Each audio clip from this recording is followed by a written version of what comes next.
L'Agence congolaise pour l'emploi et les syndicats des transporteurs du Congo s'engagent à formaliser 15 000 emplois de chauffeurs congolais au maximum.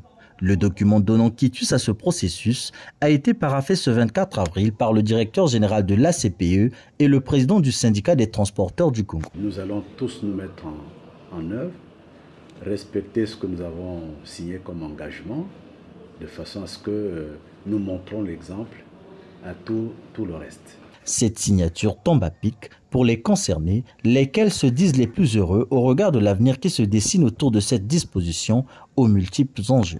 Le syndicat des transporteurs du Congo se dit donc prêt à appliquer à la lettre tous les points inscrits noir sur blanc sur ce document. Grâce à cette signature, c'est pour nous là déjà un premier pas que nous venons de commencer pour que l'ACPE et l'ACPE prennent en ligne de compte au fait les mécanismes de modernisation de notre secteur.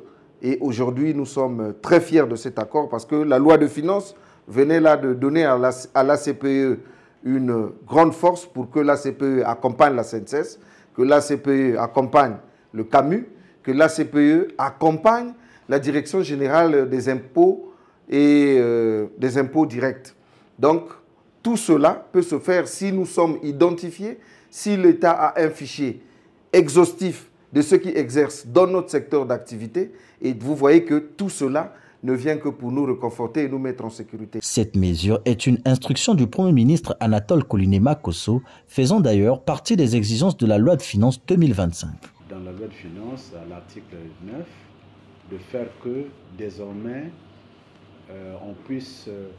la CPE puisse aider les particuliers employeurs à formaliser les contrats de façon à ce que ces employés puissent émarger au niveau de la SNCS et puissent bénéficier de le CAMU. Nous avons été appelés dans le cadre de la vulgarisation de cette disposition de la loi, appelés par la commission de l'Assemblée, Commission économique et finances Assemblée, la SNCS, le CAMU, les impôts et la CPE. On s'est retrouvés là-bas il y a un mois pour qu'ils nous demandent à nous de nous engager à organiser ce dispositif-là de façon à ce que désormais, en ce qui concerne les métiers de l'emploi, les métiers domestiques, les emplois domestiques, que on fasse une vulgarisation au niveau de la population.